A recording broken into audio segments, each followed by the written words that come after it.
La historia de los futbolistas argentinos con la Serie A es muy larga y por eso hoy vamos a armar un 11 con los mejores futbolistas argentinos que han jugado en Italia. Comenzamos.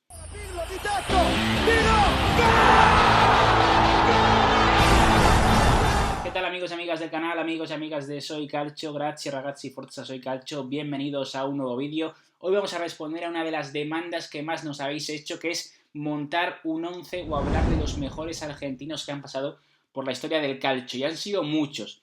Por eso hemos tenido que armar algo diferente y hemos llamado hasta Argentina y hemos armado un 11. Al otro lado de la línea tenemos conexión vía satélite a nuestro querido amigo Juli Jacobe, que también tiene un canal de YouTube, que ya se pasó en su día por el canal y que hoy vamos a tener aquí. ¿Qué tal, Juli? Hola chicos de Soy Calcio, muchas gracias por la invitación y a ti es un gusto enorme estar de vuelta en este canal porque ya tuvimos una oportunidad.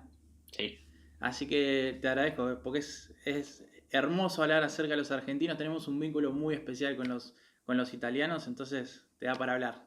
Recuerdo que en su día hablamos de Rodrigo de Paul, creo recordar, hace mucho tiempo ya, cuando de Paul ya empezaba a volver a marcarse como el líder de este Udinese. Hablaremos en tu canal de alguno de estos jugadores, por eso totalmente recomendado que os dejamos aquí debajo el enlace, que os paséis por el canal de Juli, porque este es lo mejorcito que podéis encontrar en Argentina, no solo para hablar de fútbol argentino, de la Liga Argentina, claro, sino también de cómo les va a los diferentes jugadores argentinos en el exterior, que hay muchos. Y el mejor ejemplo es lo que pasa en Italia, ¿no, Juli? Porque tenemos muchos jugadores actualmente, pero a lo largo de la historia hemos tenido muchísimos. Concretamente, 334 jugadores argentinos han pasado por el calcio, y eso al final, pues siempre que hablas también con un jugador argentino que está en Italia, te comenta que la adaptación es muy sencilla, que es una cultura parecida, el idioma tampoco es difícil de aprender, incluso el clima se puede dar un aire. Al final es como, sí, te marchas muchos kilómetros lejos, pero joder, o sea, para un argentino entiendo que es mucho más fácil encajar en un país como Italia o como España que, por ejemplo, en Alemania, en Inglaterra. Exactamente, tenemos un vínculo muy particular.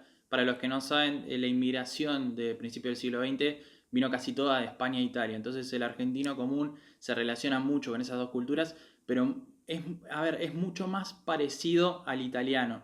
El tano se parece mucho al argentino.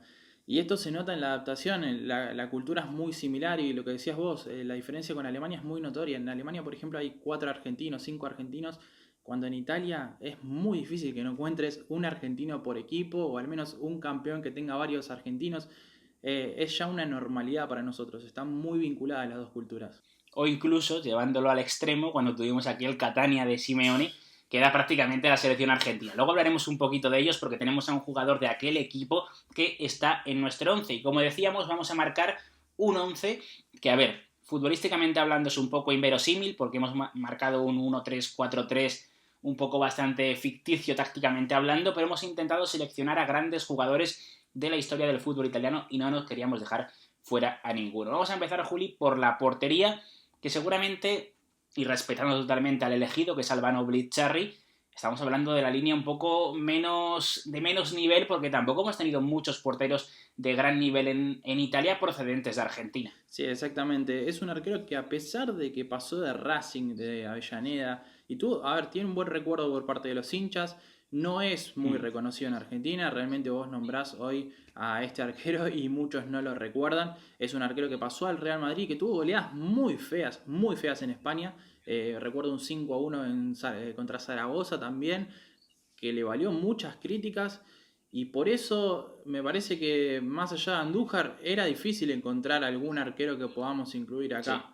Sí, el bueno de Blizzarri, que estuvo en el Catania, es el primer equipo en el que juega en Italia, temporada 2007-2009. Posteriormente también estará en la Lazio, estará en el Genoa, estará en el Chievo, Pescara, Udinese, Foggia y en el Perú. Y hay que comentar que en su etapa en la Lazio, que es cuando pues no más brilla por minutos, pero sí es capaz de ganar tanto una Supercopa de Italia como una Copa de Italia con aquella Lazio. Nos vamos a pasar a línea de 3, que es cierto que el primer jugador no es estrictamente central, pero teníamos que meter a Zanetti, porque obviamente no estamos hablando ya de uno de los mejores argentinos del fútbol italiano, sino estamos hablando de uno de los mejores jugadores del fútbol mundial, ya sea en su posición, ya sea en cualquier posición. Es que lo que fue capaz de hacer durante tanto tiempo prolongado en Italia, yo creo que tiene muchísimo mérito, ¿no? Desde el primer momento en el que llega, que ya hay unas declaraciones de Maradona cuando lo ficha el Inter hablando de que es uno de los grandes fichajes del momento. Bergomi, que es uno de los mejores defensores de la historia del fútbol italiano, compañero suyo en el Inter, declara que desde el primer entrenamiento le pareció un jugador que iba a marcar época y finalmente acaba marcando época en el Inter. Y como nadie. Hay una historia muy particular, muy curiosa, que es cómo lo recibió el primer técnico que tuvo en el Inter, que lo recibió dibujándole una pizarra, una especie de 5-3-2 y le preguntó, ¿dónde jugás?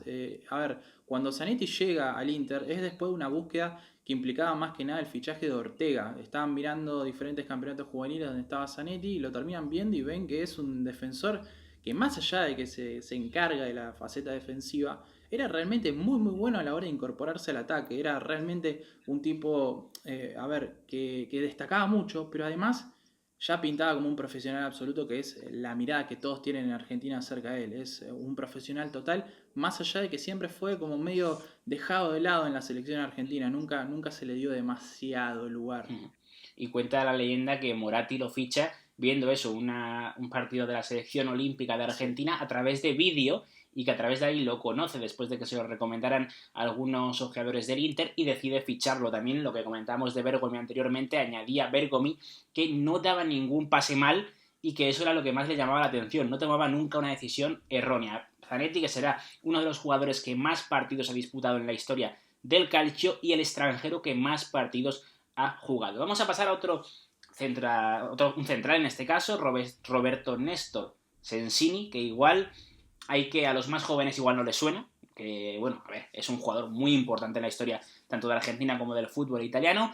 Aterrizó en Udinese en aquellos años 80 en los que prácticamente cualquier equipo tenía grandísimos jugadores, y el caso de Udinese, por ejemplo, es muy claro, no tenía al bueno de Sensini y también tenía otro argentino del que hablaremos posteriormente, del que no queremos anticipar nada, pero será un jugador que hará una trayectoria muy larga en el calcio. Por lo menos en Argentina es muy reconocido Sensini. Para quienes no lo saben, hay una curiosidad, y es que él fue campeón con Newell's, el Newell's de Judica, que era un equipo de Judica, que era un equipo de los 80, que salió campeón enteramente formado por por jugadores de la cantera, y todo el cuerpo técnico provenía del club. Ese Newell's tenía al Tata Martino, por ejemplo, luego tendría a Bielsa, con quien saldría campeón. A ver, Sensini ya ahí empezó a hacerse un nombre en el fútbol argentino, pero sería más que nada recordado a partir de ese penal, pero debe ser la jugada más sufrida de todos los tiempos en Argentina, que es el penal que termina cobrando Codesal en la final Argentina-Alemania de 1990, que nos termina penalizando y bueno, nos deja sin campeonato del mundo. Fue un subcampeonato con Maradona presente. Son esos dos hitos los que llevan a Sensini a ser muy reconocido por el público local, más allá de su trayectoria muy buena en el calcio.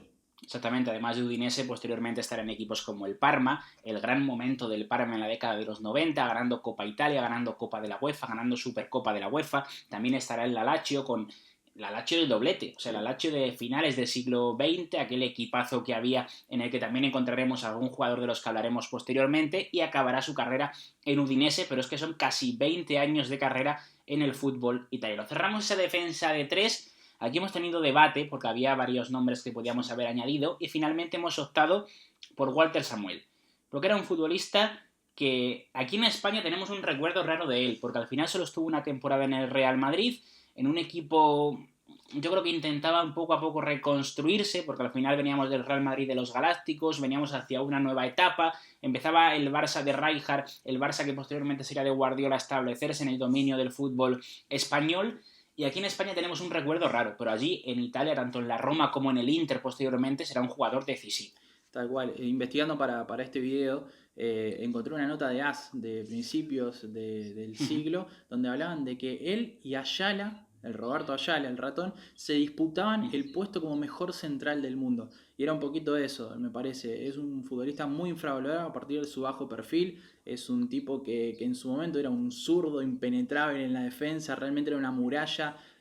Un tipo que cabeceaba muy bien, iba muy bien de arriba a pesar de que tenía unos 78, unos 79 de altura, no era demasiado alto. Es muy recordado, por ejemplo, por un cabezazo que le termina dando la clasificación agónica a Boca a la final de la Copa Libertadores 2000, que terminaría ganando para luego ganarle al Real Madrid en la final del mundo, en la Intercontinental. Es un tipo muy reconocido tanto en Boca Juniors como en Argentina, a pesar de que, como dije, tenía un bajo perfil, pero terminó triunfando de todas maneras en Italia después de ese paso por Real Madrid, que como vos dijiste fue sin pena ni gloria. Fue un momento difícil para terminar triunfando como triunfó en Italia. Sí, él de Boca primero va a la Roma, hay que recordar que gana ese Scudetto de principio de siglo con la Roma y posteriormente, después de esa etapa en el Madrid, recae en el Inter y acabará siendo parte fundamental de aquel equipo de Mourinho que logra el triplete. Pero, joder, tiene 6 Scudetti y eso habla de que hizo una trayectoria muy importante en el fútbol italiano. Vamos a pasar al centro del campo, vamos a hablar del doble pivote que hemos dibujado, Madre que mía. tienen en común que los dos son calvos, hay que decirlo. Pero el primero es Esteban Cambiaso. Un Esteban Cambiaso que hemos hablado del Real Madrid varias veces, de Blitzarri, de Walter Samuel, y Cambiaso también pasó por el Madrid. De hecho, él viene rebotado del Madrid, acaba contrato en el equipo blanco y lo ficha de nuevo el Inter de Milán. Es el equipo que aprovecha esta situación para convertirlo en un jugador que, de nuevo, será muy importante los próximos años. Qué dinámica, ¿eh? Qué gran futbolista. La verdad que era un tipo muy completo en la mitad de la cancha. Es el argentino con más títulos tras Lucho González, Messi y Tevez. Realmente es uno de los tipos más destacados, mundialista, con mucha trascendencia en la selección argentina, muy querido, ex River, ex Independiente. Realmente me parece que, que era indiscutible ponerlo. O sea, había puestos para discutir Sí. en este 11, pero Cambiaso no se podía discutir más que nada en cuanto a juego y en cuanto a la incidencia que tenían sus diferentes equipos. No, totalmente. En el Inter estuvo entre 2004 y 2014, jugó más de 400 partidos, ganó 4 Copa Italia, 4 Supercopas, 5 Scudetti, gana la Champions, por supuesto, con Mourinho, ganó el Mundial de Clubes, fue tremendamente importante, él no era discutible.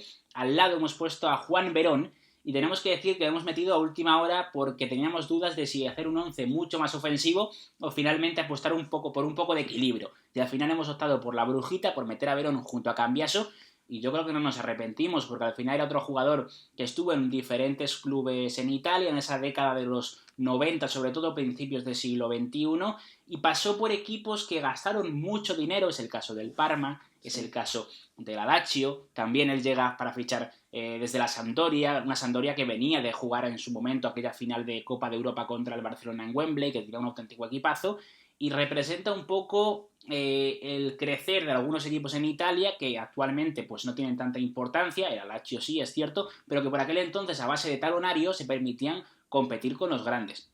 Me pasa con Verón lo mismo que me pasa con Bati. Es representante de una época donde los argentinos llegaban a la liga top, llegaban a una liga donde realmente podían destacar y pasar a las primeras planas de todo lo que es el mundo deportivo. Verón fue uno de los pocos argentinos en toda la historia que pudo haber sido considerado, es discutible, pero pudo haber sido considerado como el mejor del mundo en el momento en que jugó. Verón tenía una calidad pero increíble, una trascendencia enorme, un tipo muy inteligente, una visión periférica en la mitad de la cancha que lo destacó, no solamente en Europa, sino que para los que no tienen idea de fútbol argentino, es ídolo absoluto total de Estudiantes de La Plata. Su padre fue campeón del mundo con el club también, hoy es dirigente, es presidente de Estudiantes. Es realmente una eminencia, más allá de la crítica que se le hace por el Mundial 2002, donde Argentina queda fuera en primera ronda y se le echa la culpa. Como comentabas, él pasa por la Sampdoria al principio, luego se marcha al Parma, acaba en la Lazio. Es un futbolista que en sus traspasos, en sus cambios de equipo, mueve unas cantidades increíbles de dinero. El traspaso desde la Lazio al Manchester United, por ejemplo, es una burrada lo que paga el equipo inglés para traérselo desde la capital de Italia, y posteriormente acabará su carrera en Italia en el Inter de Milán. Y ahora llega el momento de hablar de los interiores, jugadores de banda que, bueno, pues jugaban por dentro en muchas ocasiones o que siguen jugando, pero que los hemos puesto como interiores porque al final pues tenemos que dibujar el esquema, ¿no? El primero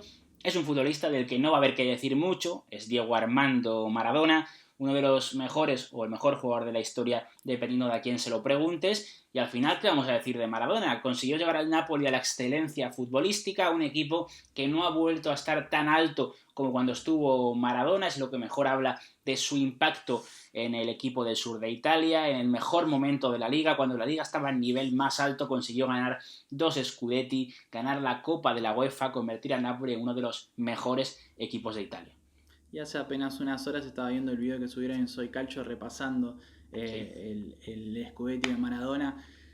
¿Qué podemos agregar? Es muy difícil agregar. Fue el tipo que trajo la Serie A de alguna manera a Argentina. En Argentina se empezó a ver la liga italiana asiduamente a partir del paso de Maradona por Napoli. no hay mucho para agregar, es un tipo histórico, un tipo con una trascendencia enorme, podemos discutir si es el mejor, si no es el mejor, si Messi es más en la historia, pero realmente un tipo con su capacidad, su técnica individual, era un showman y realmente Napoli encontró en él no solamente su mejor momento futbolístico, sino en mi opinión el pico más alto que se pudo ver en un futbolista jamás. Sí, sí, totalmente. O sea, tiene desde el 84 hasta el 92, cuando está en Nápoles, alcanza un nivel altísimo. Y como decías tú, no vamos a profundizar mucho porque tenemos esos vídeos que os dejamos aquí arriba que os van a explicar mejor que nada cómo fue el impacto de Maradona en Nápoles. Pasamos a la otra banda y aquí yo creo que vamos a tener polémica, porque hemos optado por una debilidad personal, yo creo que de ambos, hemos optado por el Papu Gómez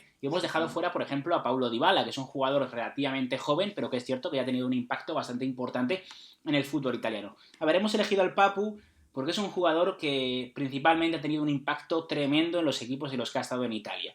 En su día en el Catania, en aquel Catania que mencionábamos, que primero está Marco Giampaolo cuando empieza a reclutar argentinos, posteriormente a mitad de temporada llega Diego Pablo Simeone, pero es que, o sea, tengo aquí la lista de jugadores argentinos en el año en el que llega el Papu y es tremenda. O sea, Léelos, es que son...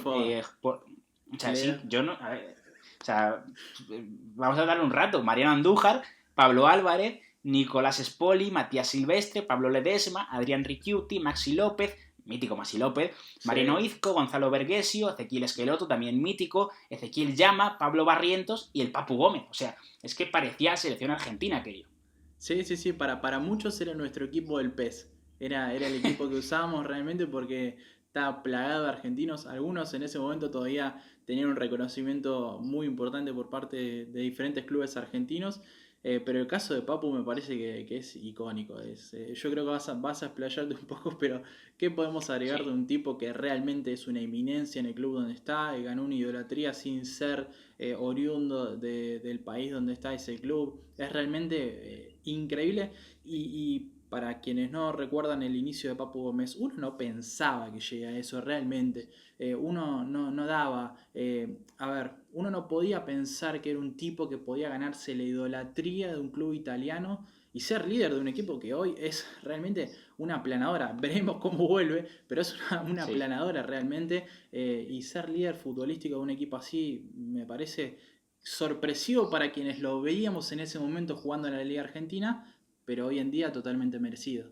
Yo personalmente creo que es un jugador que seguramente mediáticamente nunca haya tenido el impacto que su fútbol ha merecido, ¿no? Porque es Sí, cierto que ahora el Atalanta está en el primer plano, sobre todo por su rendimiento en la Champions, pero hasta ahora, y ya es un jugador veterano se podría decir, nunca ha llamado demasiado la atención fuera de Italia, ¿no? En Italia se le ha reconocido mucho, es cierto, pero fuera de Italia, quitando a Argentina por supuesto, no se le ha reconocido demasiado. Él, después de brillar en el Catania, se acaba marchando al Metalist ucraniano. En aquel momento el fútbol ucraniano estaba en auge.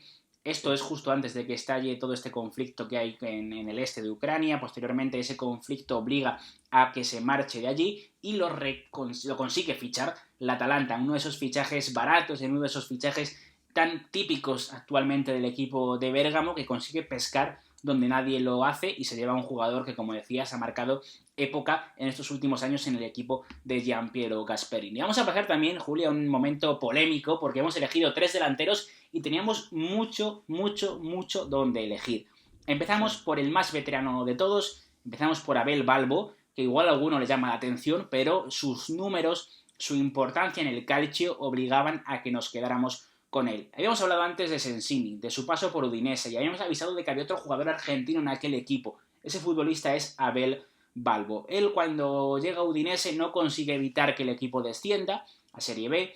Eso habla no solo de que Udinese no era uno de los mejores equipos de Italia, aunque años antes había tenido al grandísimo Zico, el brasileño, entre sus líneas, pero hablaba de que la competencia en Italia en esos momentos es altísima. Había unos equipazos brutales en los años 80, a principios de los años 90. Está varios años en Serie B, revienta las porterías, consigue ascender a Serie A, marca 21 goles en su temporada de ascenso, tercer máximo goleador por detrás de varios anotadores increíbles, uno de ellos es Roberto Baggio, y ya a partir de ahí da el salto a la Roma, donde se convierte en uno de los grandes goleadores de esa década de los 90 en el equipo capitalino y donde entra, yo creo, en un panorama mucho más mediático.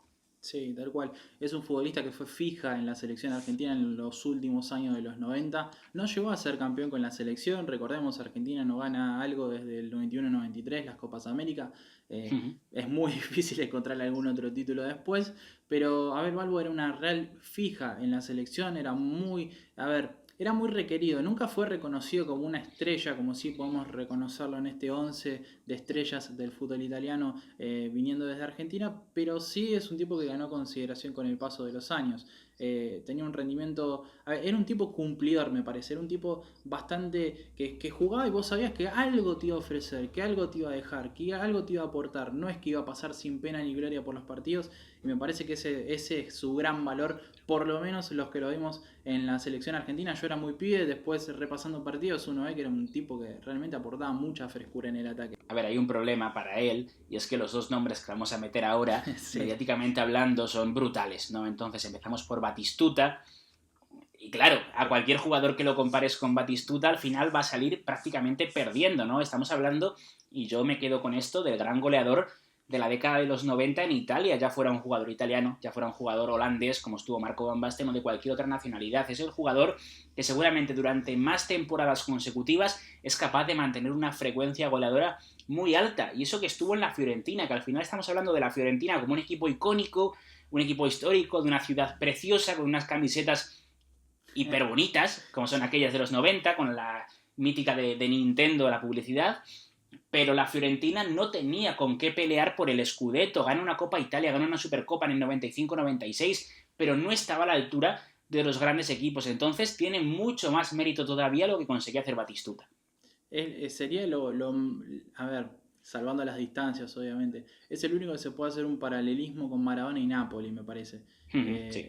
A ver, la calidad que tenía. Es muy fácil idolatrar a Batistuta. Es muy fácil. Es un tipo con un carisma, una habilidad, una potencia. A ver, yo tengo muchos recuerdos de mi infancia idolatrándolo. Era realmente un tipo que aún en 2002, cuando quedamos afuera en primera ronda, te daba algo, ofreció un gol en el primer partido, realmente estaba siempre, a pesar de esa disputa con otro delantero del que vamos a hablar, estaba siempre presente, era un tipo con un aura, una forma de jugar que se comía la cancha, es así, no hay otra manera de explicarlo. Máximo goleador de Argentina hasta la llegada, a ver, el momento en que Messi explotó con Sabela, tenía parte fundamental de las Copas América que ganó Argentina, el último tipo que podemos destacar con títulos con la selección. Es lo que dije recién, es muy fácil idolatrarlo porque era realmente un animal.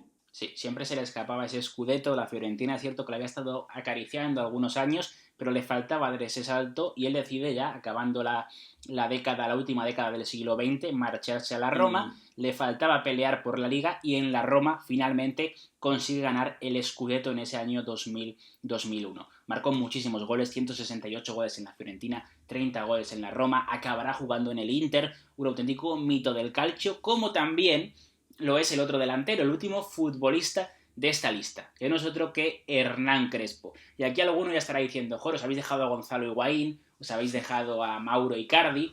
Sí, lo hemos hecho, pero es que hemos intentado sobre todo también premiar la década de los 90, ¿no? Que es un momento de un nivel altísimo en el fútbol italiano. El caso de Crespo no es como el de Batistuta. Batistuta al final ha tenido un nivel altísimo durante prácticamente toda su carrera, Sí. pero es verdad que Crespo ha tenido más altibajos, porque también es un jugador que movió, hablamos de verlo anteriormente, mucha cantidad de millones en sus diferentes traspasos. Lo de Crespo es brutal por todos los equipos en los que pasa, la cantidad de dinero que se paga por sus movimientos de fichaje, pero también marcaba una cantidad de goles brutal.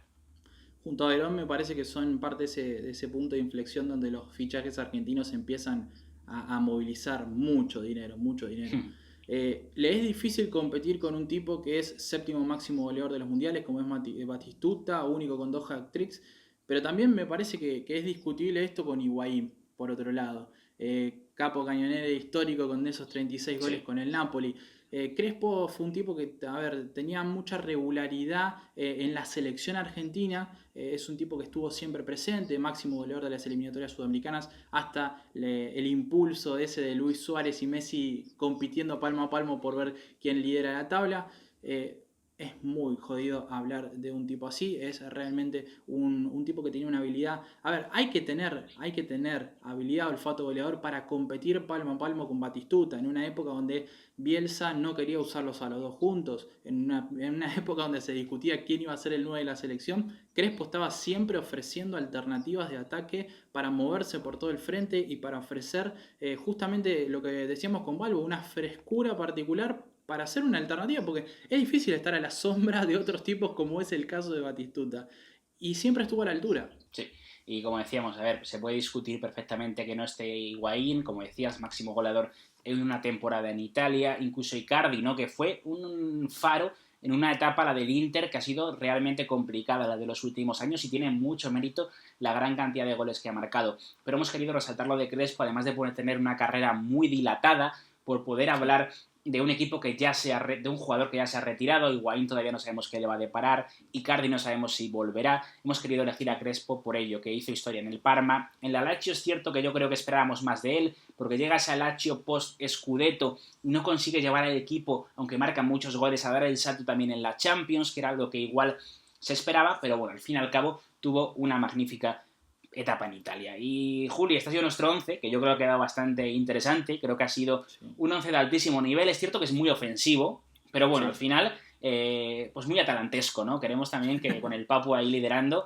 tampoco podíamos, yo creo que teniendo a jugadores argentinos en Italia no podíamos plantar 5 defensas, plantar 4 defensas, teníamos que optar por atacantes. Tal cual, porque me parece que esos son los valores que les pudimos aportar. El valor agregado que le pudimos dar a la liga italiana viene de la faceta ofensiva más que nada. Pues nada, un placer de verdad. Ya sabéis, chicos, que tenéis aquí debajo el canal de Juli para que os vayáis corriendo y os suscribáis, totalmente recomendado. Y dejadnos vuestros comentarios aquí debajo. Nos podéis decir qué jugadores argentinos nos hemos dejado. Tenemos otros, por supuesto, que podríamos haber metido, pero hemos preferido pues daros este 11. Pero podéis dejarnos aquí debajo vuestro comentario con vuestra opinión. Suscribiros al canal de Soy Calcio, suscribiros al canal de Juli, activad la campanita y darle un like muy grande a este vídeo. Nos vemos.